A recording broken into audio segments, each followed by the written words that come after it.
Good evening. In case those of you who are in an Infinite Way class for the first time wonder about our good evenings, please let me tell you that I have never been a lecturer or a public speaker. And so when our work began, it began just with small groups in my home and in my office, and groups of people whom I knew as patients. And therefore, they were always informal. And it was natural for me to say hello, good morning, good afternoon, or good evening, and for them to reply. And it continued a bond between us. Well, as the size of the audiences grew, I didn't grow into a lecturer or public speaker. I still remained somebody that liked to talk to my friends and was at home talking to my friends. And so that's the way it's been ever since. And so when these tapes go around the world, those who have never met us face to face soon also come to be friends and come to understand this good morning and good afternoon and good evening. And so we're a fellowship, and I like it that way. And I know that our students do, once they get to understand that in our type of work there is no room for a strict formality. Now, I hope that you know from your own observation that this visit to Los Angeles has been a most happy one for me. The lecture series was a delight. Not only in that there were very large audiences, but that in those audiences there were several hundred students whom I personally knew from my first and second and third year of work in the Infinite Way. And to me, the lasting value of this message is shown forth in just that manner.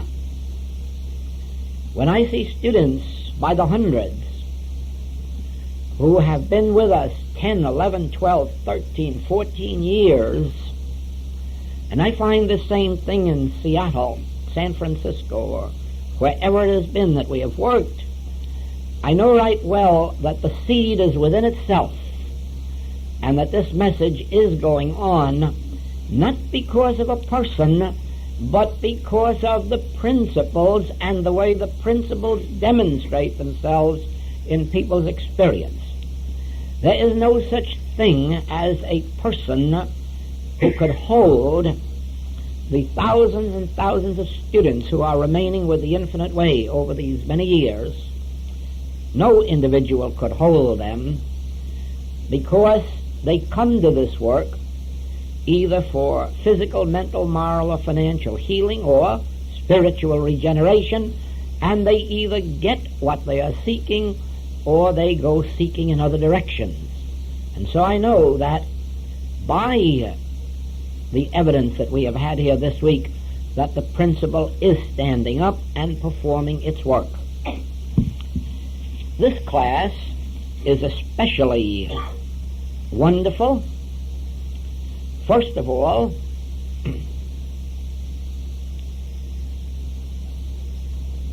that it really has a large number of students in it. But more important than this is the fact that so many of our old students are in this class. But now we come to another point, and that in this class there are so many students, serious students, of several different metaphysical approaches to life. And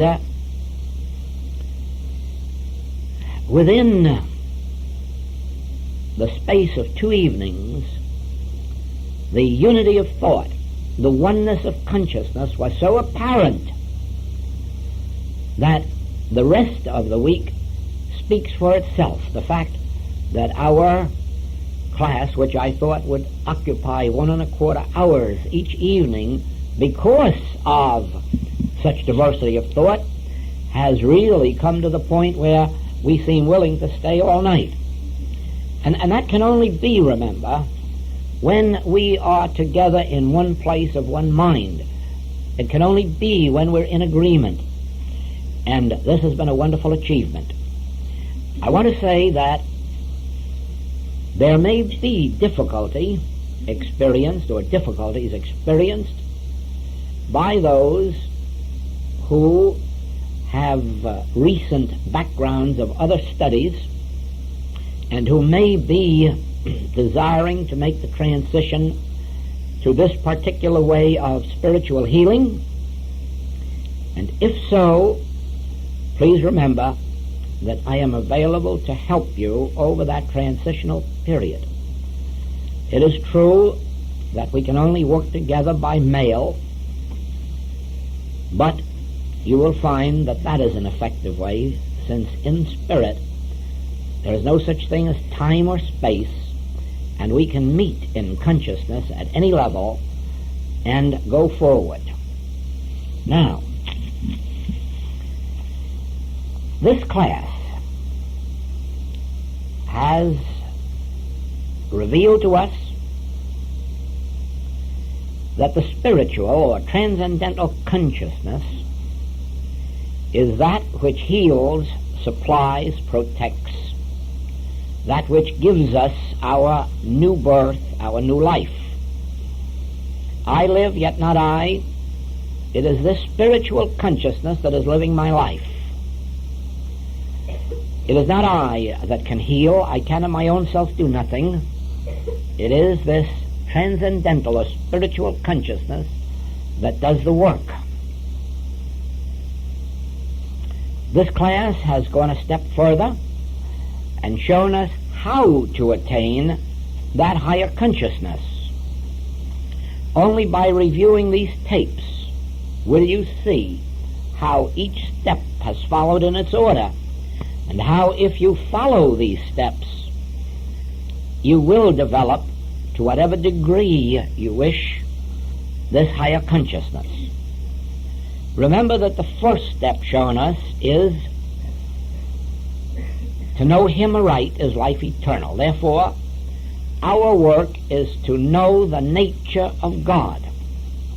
And this means that by actual discipline, if necessary, we must train ourselves out of the belief that there is a God withholding something from us and that we are trying to contact God in order that God may let loose of the blessing we're desiring. We have to, in some way or other, lose the belief that we are under punishment for our sins, and that God is holding something against us and refusing us our good. We must give up the belief that God, for any reason, has some good to give us. All the good there is in the realm of God, be assured, God is expressing now. And we may be seeing it through a glass darkly. But as we attain this higher consciousness, we will see our blessings face to face. We will find our health, our supply, our happiness, our families, our joy, and all that belongs to us by divine right. Because it is where we are now, even though hidden from view. Our good is not to be attained, it is to be realized. It is not to be achieved, it is to be realized, because it exists where we are, right here and now. The place whereon I stand is holy ground. And if I made my bed in hell, it is holy ground, for God is there. And if I'm walking through the valley of the shadow of death, it is still heaven, for God is there, awaiting realization. Once we understand the nature of God as love, as good, as omnipresence, as omnipotence, as all wisdom, all knowledge, we stop expecting things of God, and we know that God is functioning where we are, and we pay attention now to the second step. Because in this second step, we find the main cause of our difficulties. In the second step, we are to know the nature of error, the nature of evil. And this means, number one, we have to know that evil of any and every nature is impersonal. There is no such thing as you being evil. There is no such thing as your wrong thinking bringing evil to you. There is no such thing as personal evil. All evil is impersonal, and the very moment that you get the first view of that, the first realization of it, you will see how evil begins to fade out of your life. Of course, it means that you not only must realize that the evil in your life is not caused by you, it is impersonal, but you have to be just as honest as you look around this globe and see the others around you, and realize that although they seem to be evil and are manifesting evil, that's the appearance. And you should not judge by appearances. You should judge righteous judgment. You should see through the appearance and realize the true identity of this individual is the Son of God, and the source of this evil is the impersonal, universal belief in two powers, that which we call the carnal mind or mortal mind, or a selfhood apart from God. Sometimes error is called an appearance. Sometimes it's called a belief. Sometimes it is called a claim. Regardless of what name you give to it, and any of them are all right, be sure that you impersonalize it and that you do not attach it to person. In this way, too, you will learn not to personalize good, because much of our woes come from personalizing good. We are so apt to think of this person or that person as a good person, and find out later they do something very ungood. We have many heartaches from that very thing. We thought they were perfect. We thought they were angels. And it turned out they had feet of clay. This would never have happened if you had known that every quality of good that any individual expresses is a God quality, not a personal one. Every bit of good that anyone does in life stems not from themselves, but from the fact that God is functioning through them. And as you perceive that, you will be better prepared when you watch some of these good people all of a sudden being not quite so good, and you will be able to smile and say, good or evil, it is not personal. And then the person will begin to react towards spiritual demonstration.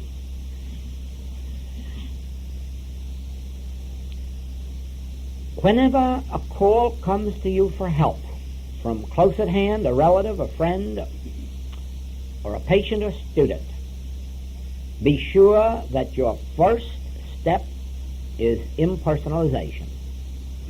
Clear them so that no burden of guilt remains with them. And on this point, let me make it very clear to you that this is not indulging the usual metaphysical practice of looking at a human being and saying, oh, you are spiritual. Oh, you are the child of God. No. Don't make that mistake. That is trying to deify a human being, a mortal, a creature. That is trying to finitize God when you try to look at a human being and bundle up God's goodness in them. Remember that you are looking through the appearance of a human being, and even though you can't see it, hear it, taste it, touch it, or smell it, you can, with your inner discernment, look through them and say, you, back there, you, the you of you, is the child of God. And that which I am bearing witness to, that which I'm seeing, that is neither good nor bad. That is an illusion. That is a finite concept of that which is appearing. Don't forget that with your eyes you can't see reality. Whether you're looking at a person or a tree or a sunset or a sunrise, you can never see, hear, taste, touch, or smell reality. With your 5 physical senses, you are only seeing the 2nd chapter of Genesis, creation. That is a mental concept which has no relationship at all to the divine. It is only in your inspired moments, or it is only as you can look through the appearance. I have had 2 ways of practicing that. Formerly, in order to train myself, when patients came to my office, I found it difficult to look at them and believe that I was seeing something spiritual. And so I would look at a point just behind their ear and see that invisibly, the Son of God was right there, where outwardly there seemed to be a human being. And so I gradually was trained to where I saw very little of the human picture. Later I caught another glimpse, catching a flash into someone's eyes. I almost could see their soul. And that turned my thought in another direction, and I realized that their real identity is never visible. And so you can follow that right now if you will. Look up here at me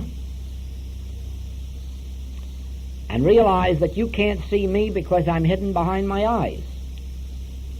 I'm hiding. All that's visible of me is a body, which can't be me. Because if you cut off my arms, I'd still be me.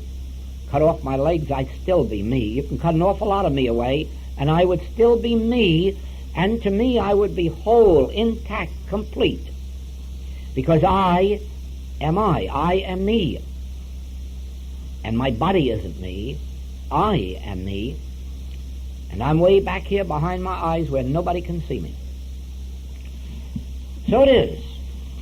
You gradually get to realize that this is absolutely true, that you cannot see reality unless you have spiritual discernment, or unless you can agree that the true identity of a person is hidden behind their eyes, not inside the frame either, but way back. Now you will begin to perceive why the Infinite Way teaches that you are not to judge by appearances, because by appearances you do not see anybody. You only see a body of somebody, but you do not see them. If you want to know them, it would be a good idea to learn about their ancestry. And there's only one place you can do that, and that's in the New Testament. the Master will tell you the true identity and the ancestry of everybody. My father and your father. That's our ancestry. We are children of God, not of men. We are children of God in our true identity, and stop judging by appearances. Stop judging if one is good and another is evil, because they are neither good nor evil. They're spiritual. They're eternal, immortal, perfect. In the same way, then, do not make the old metaphysical mistake of trying to pin spirituality onto mortality, because you won't accomplish anything with it. If you want to know spiritual man, you can see him by closing your eyes. Because then you won't be seeing him physically, you will be discerning him. You will become aware of the fact that he's lurking way, way back behind those eyes, way back in back of his body, invisible. And someday, if you get to be a practitioner, if you ever get to reading funeral services, you're apt to see it proven to you that when you're reading a funeral service over a corpse or some ashes, that you'll see the individual standing there and probably winking at you.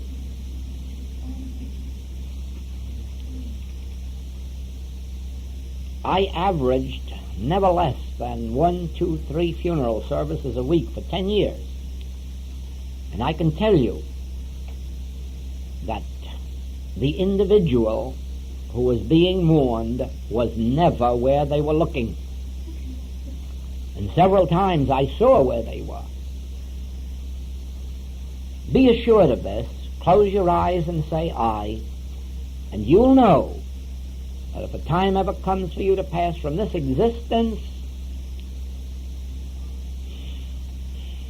I will pass right out of this body on into the new experience. And so, you will learn here in the infinite way that error is impersonal, good is impersonal, therefore do not look at anyone and call them good or evil, but look behind them and realize that they are spiritual. And anything that looks to you like good or evil represents only your judgment after appearances, by appearances. In the same way, we come to number 3.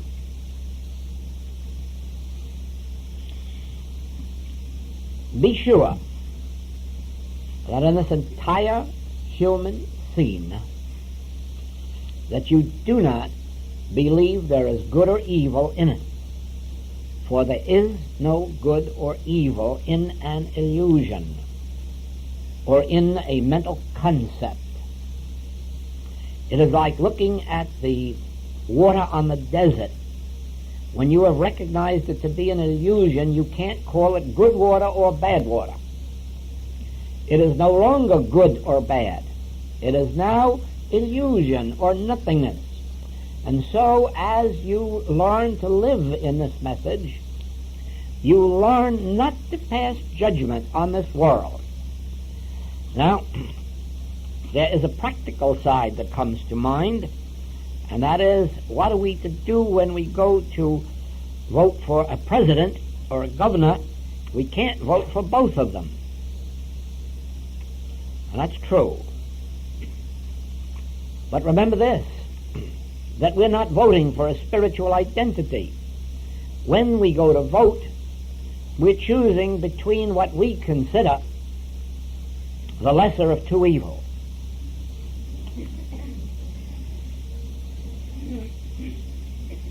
That's about the only choice you get when you go to the polls.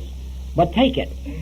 But take it. Choose the one that you believe to be the lesser of two evils. Or if you have illusions, you might still choose the one you think is best. But at least choose according to your own light and not to what is hypnotized into you. Choose by your own standards, and then you will have nothing to regret.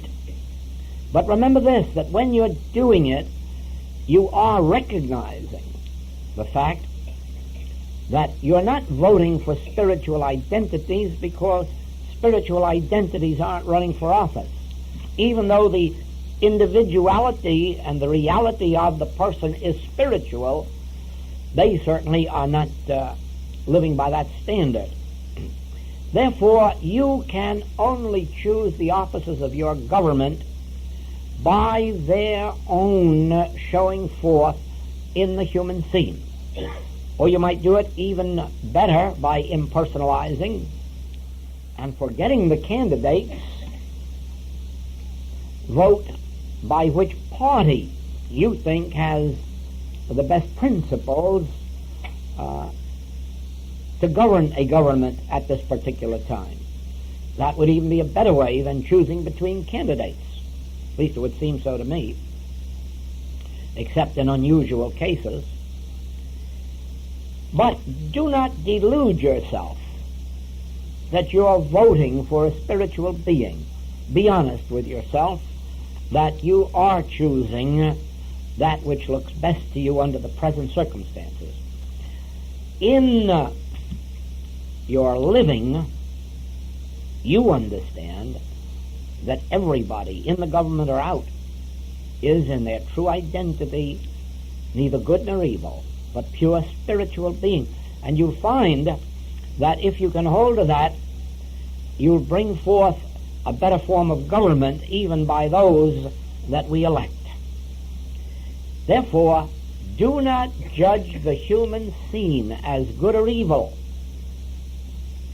Understand that there is neither good nor evil in the human scene, but that which underlies the human scene, the spiritual reality, is spiritual and perfect. Watch what happens in your experience. Some years ago, we had a group of businesswomen in Portland, and they came to a center in the heart of the city at 5 minutes after 12 each noon, and they had a little period until 12:20 or 12:25, and we conducted an experiment there. On Monday, I said to them, giving this principle, watch the practical effect of it. When you leave here, the first place you're going to go is into the elevator. And sometimes we have a girl on there and sometimes a man. But now, refuse to see a girl or man. Look through them and realize that there is an invisible presence. And that this invisible presence is really the life and intelligence of these people. What you see is neither good nor evil, but the invisible is the life and intelligence. As you go down on the street, you carry out the same program. As you go to lunch, meeting the waiter or the waitress, carry out the program into the stores, into your offices, wherever you go. Carry out this program for a week. And each day I will remind you until we begin to see results. And by Wednesday, Thursday, Friday, we got them. The very first result was that this girl in the elevator, who in 4 years had never come to one of our meetings, came that night. And very soon after that, the man came, and from that day on, they were students of the Infinite Way and came to every one of our meetings, even if they had to run in and out from the elevator at times. Then they began to tell of the experiences in stores, in shops, on the street, as they began to live within themselves in the realization there is nothing good or evil here, but behind this is God. And God is the life and the intelligence of those I meet. Human, animal, vegetable, mineral, makes no difference. God is the reality, the law God is the substance and the cause, and God is invisible. Judge not after appearances, judge righteous judgment. And righteous judgment will bring to you the revelation that there is no good or evil in this visible scene. It is all a form of mental concept. I may look at a circumstance and call it good from my standpoint, and another person look at the same and call it evil. One may look at a rose and call it beautiful, and another one may get rose fever. There is no such thing as good or evil in the visible realm. There are only the concepts we entertain of what we see. But behind that, there is reality. And that is why one individual looks out at a desert scene and says, heaven knows, I want to get out of here and into a city. And the next one comes along, and we find date ranches and fig ranches and citrus ranches way out in the desert where everyone without a vision would run away from. But those with vision behold that which is not there. And so it is that Jesus said to the woman taken in adultery, neither do I condemn thee. And to the man on the cross for thievery, I will take you with me into paradise this very night. In other words, no judgment, no criticism, no condemnation, but always the realization that behind the visible scene is the Christ. I think that the most inspiring statue I have ever seen, I could go further and be truthful and say it's the only statue I've ever seen that brought out any inspiration in me, is in Boston, in front of a church. There is a figure of Phillips Brooks, the minister, standing before his platform, hand on the Bible, in his robe, and directly behind him is a figure of the Christ, with Christ touching the shoulder of Dr. Brooks. And to those who know the story of Dr. Brooks, it's so clear that that is really what there was to Dr. Brooks. He was not a man. The Christ was shining through him so that he's left a name that will go down for generations. Why? The Christ was invisible, and all anyone could see was a man in a robe. Ah, yes, but every church has a man in a robe. And as such, they'd all be alike. But here is a difference. When the sculptor came to do it, he saw what made Phillips Brooks the Christ. The invisible appearing visibly as a minister. Well, now, you know, this symbolizes you and me. Outwardly, we seem to be human beings with suits or dresses. But actually, behind us is Christ. And this is our true identity.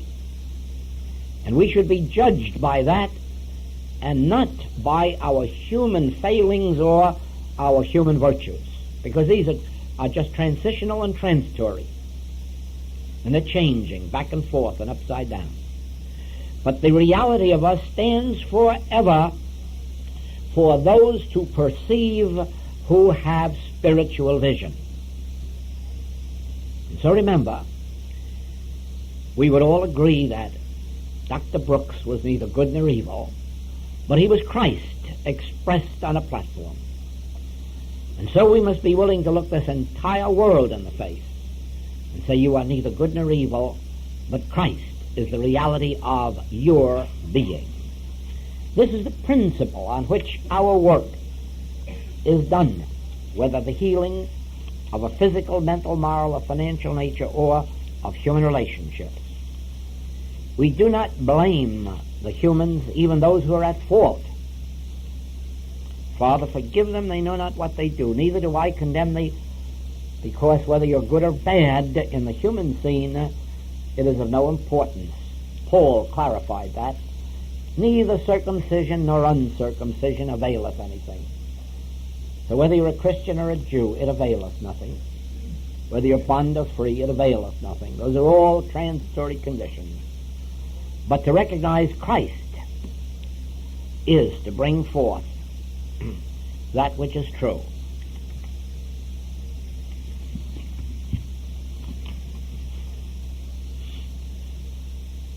Now this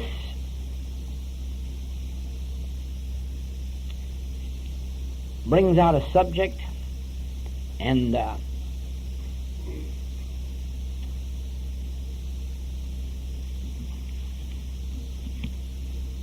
this question and others like it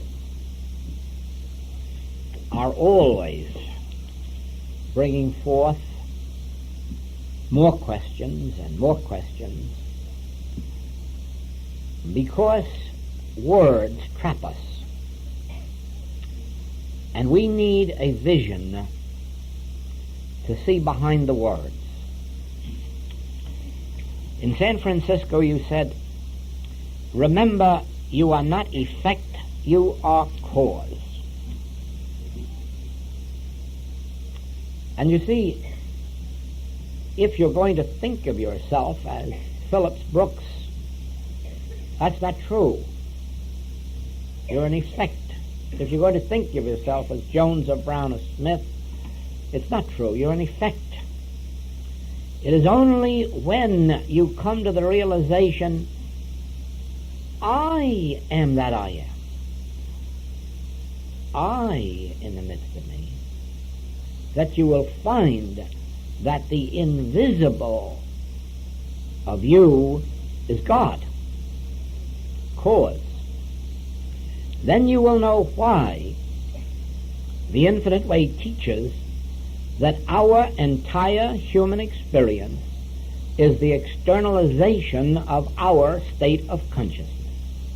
In other words, if we attained the place that Jesus attained when he said, thou seest me, thou seest the Father that sent me, the externalization of our lives would be completely miracles. We could walk on the water, we could walk through walls, we could raise the dead, heal the sick, open the eyes of the blind. But if we have only attained the consciousness of the disciples, we will not yet walk on the water or through the walls, but we will still do and have miraculous lives. And so on, at each level of consciousness, we can only live out the degree of consciousness that we have attained. And that is why one practitioner may do miracle healing work, while another practitioner in the same teaching does very mediocre healing work, and still another may not do any. What is the difference? They all have the same books. They all haven't the same attained degree of consciousness. And it isn't the books that heals. It isn't even the statements of truth in the books that heals. It is the attained state of consciousness that heals. And those books are merely the tools we use. And some people use them 1 hour a day, and some use them 8 hours a day, and some agree with Paul and pray without ceasing. And so it is that we go from state of consciousness to state of consciousness until eventually there must dawn the realization, I in the midst of me is mighty. I and the Father are one, not two. I and the Father are one. I and the cause are one. Thou seest me. Thou seest the cause that sent me. And when we say, but the Father is greater than I, we're talking about the invisible I that I am, which is cause, and this out here, which is effect. I hope that's clear.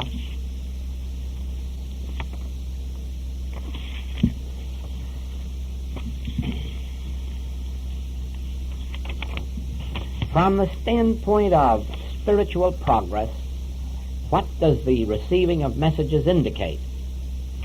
Does it mean that the receiver of the message is spiritually advanced? The way this is written, I would say no. On the contrary, it may indicate a degree of unadvancement, if there is such a thing, or lack of advancement.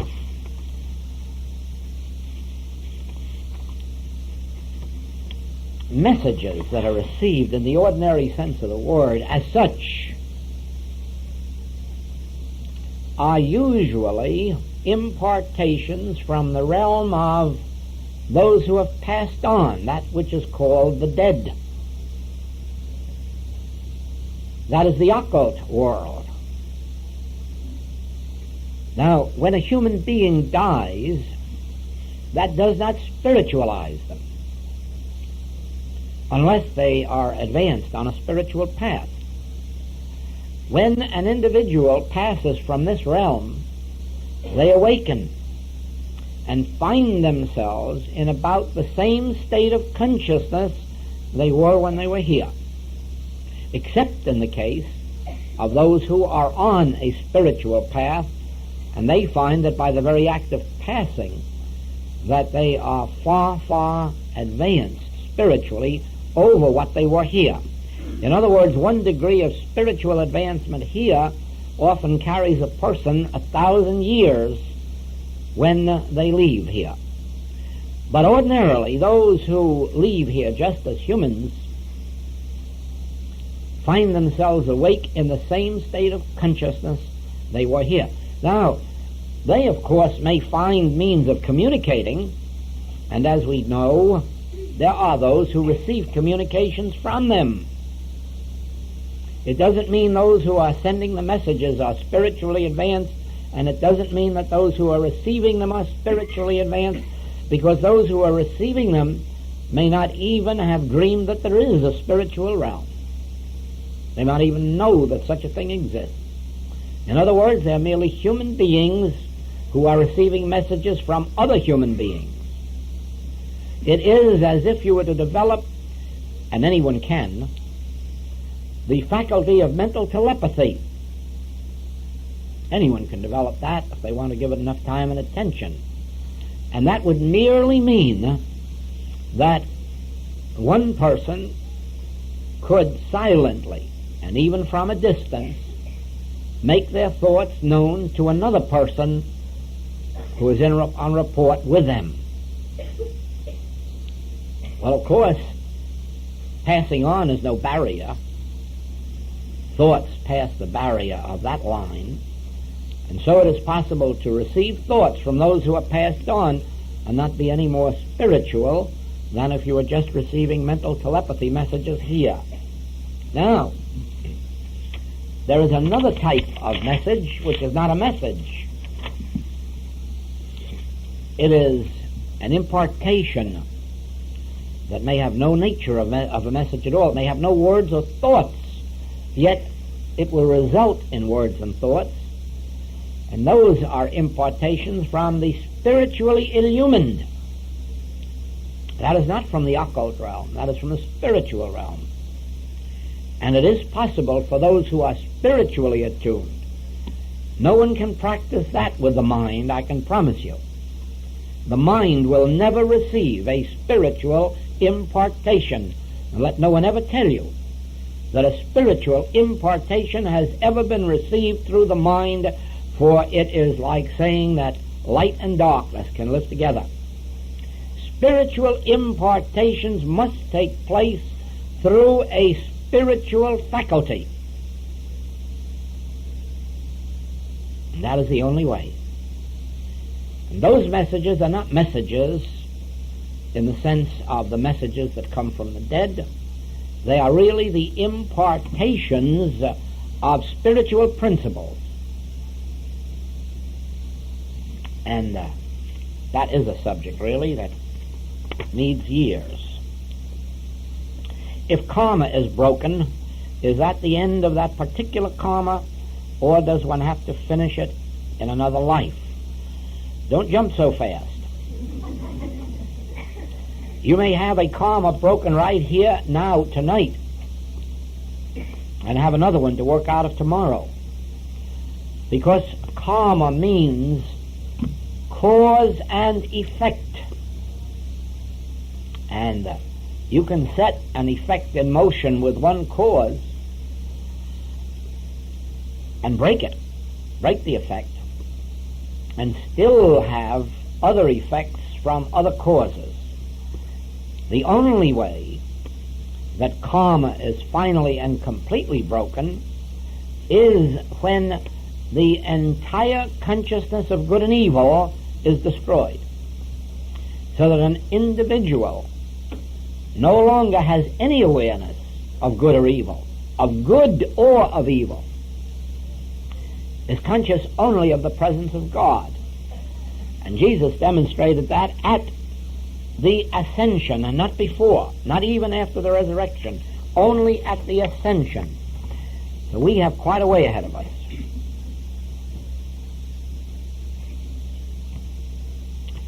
Is one's individual soul, spiritual consciousness, and God one? Yes, indeed. If so, is this the reason the soul body can leave the human body at will?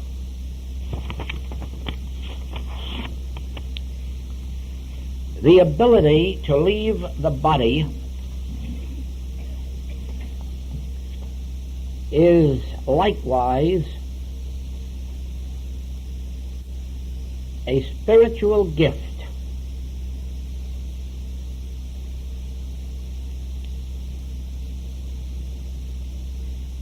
Some people have received that gift just like they have received other graces of God without any reason or without knowing why, and others have received it through their spiritual living, through their spiritual progression from one state of consciousness to another. And the reason it is possible all lies in the word I.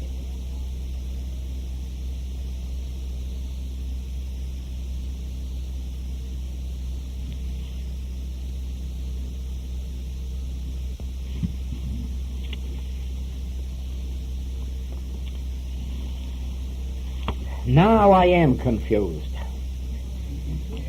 I don't wonder sometimes. Last night you said faith has nothing to do with healing. Yet in Luke 8:48 Jesus said, "Daughter, your faith has made you well." So forth and so on.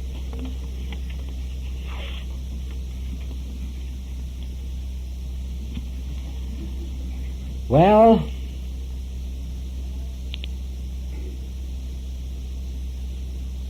I would just like to see you have faith enough to move a mountain, or even to move a little lump. Heaven knows there are lots of lumps around. But you don't find much faith that moves them. It takes something more than faith. Unless you can give a different meaning to faith than the one that we understand as a rule. In other words, you may have faith in God. Billions of people do. And just see what happens to them. You may have faith in a religious medal. You may have faith in a figure on a crucifix. You may have faith in a Bible. But just look what's happening to the world with all that faith. That kind of faith isn't really faith, it's belief. And actually, if you would stop to analyze it, you'd find that it's a belief in something that has been created in the mind. In other words, nobody knows what God is, and yet everybody says they believe in God. Now tell me, what do you think they believe in? Nobody knows how God acts, but most people will claim to their last breath that they have faith in God. Faith in God to do what? Faith in God as what? What does that faith mean exactly? No, as a matter of fact, it's all right to have faith that 2 times 2 are 4. But actually, because it is, you don't need any faith. It is whether or not you have faith. And if you're willing to be deluded with a false sense of religion, you can go on saying, I have faith in God. But to tell you the truth, God's going to be God whether or not you have faith. And if you'd like to see it proven, when you go into the practice, see how much easier it is to heal an atheist than it is a good old-fashioned religionist who has faith in God. Their very faith is the stumbling block, because it isn't God they have faith in. It's some concept of God that they have created or that has been created for them. Now, faith, when it becomes understanding, is quite a different thing. If you don't know how to drive an automobile and you have faith that you do, you're in for trouble. After you have learned to drive a car properly, it's fine to have faith in your ability, because you now have faith in something known and understood. So it is. We have faith in God,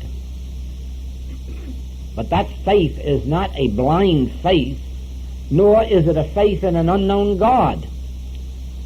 It is a faith in that which has been demonstrated as truth. And so faith passes on into another word, which is understanding. And when one has understanding, their faith is on the rock. As long as one is believing or having faith in that which is unknown, untried, unproven,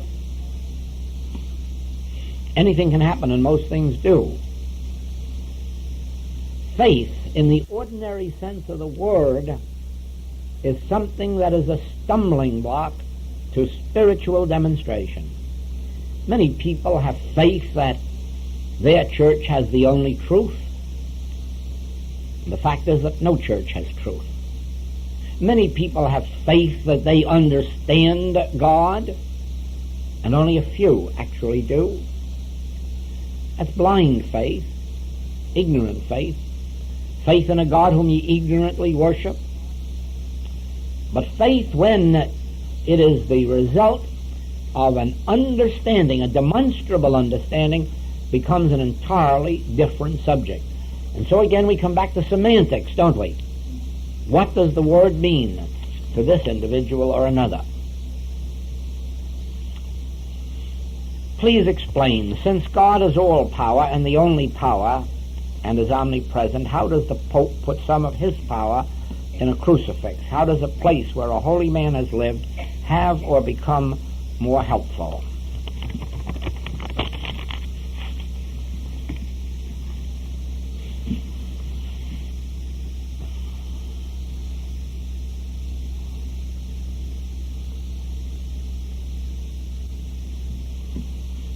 Has anyone ever found it to be true that God is in every place?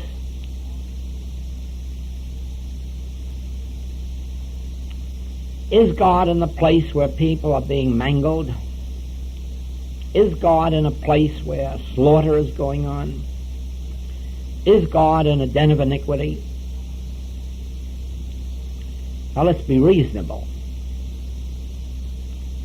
The answer is yes and no.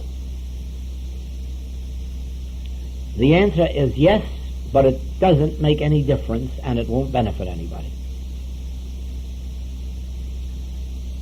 It isn't the presence of God that benefits the world. is the consciousness of the presence of God. Certainly God fills all space. But now you're thinking of a God that's sitting there handing out power. And there is no such God. Certainly,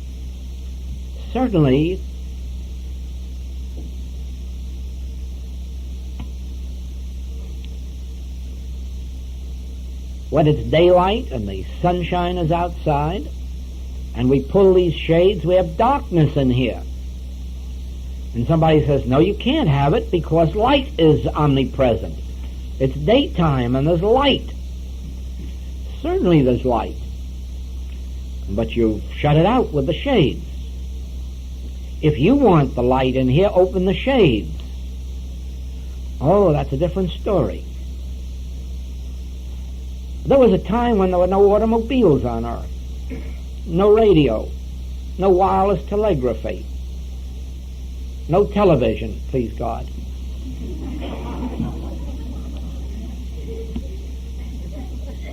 There was a time when none of these great refrigerators and air conditioners and so forth were on Earth.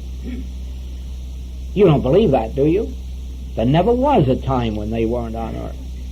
There never was a time when consciousness wasn't filled with every one of those inventions, every one of those laws that have been hooked up to bring them to our experience. It just waited for somebody to become conscious of the presence of those laws and then take them out and hook them up. But they were always here. I often wondered why Jesus didn't have one of these jet planes he could have had and should have had for his business. He'd have covered more of the world. But you see, they were here, but there wasn't anybody here to become conscious of them. And so it is. You may wonder why it is that a person may be sick, and they may call in a priest or a rabbi or minister to pray for them, and they don't get well. And then they call in a metaphysician, and now the patient gets well. Did you imagine for a minute that God was doing a favor to the metaphysician that he wouldn't do to the priest or rabbi or minister? No. God is no respecter of persons. Then why did the person get well only when there was a metaphysician? Because the metaphysician was the only one who became consciously aware of the presence of God, and in the presence of God there is liberty.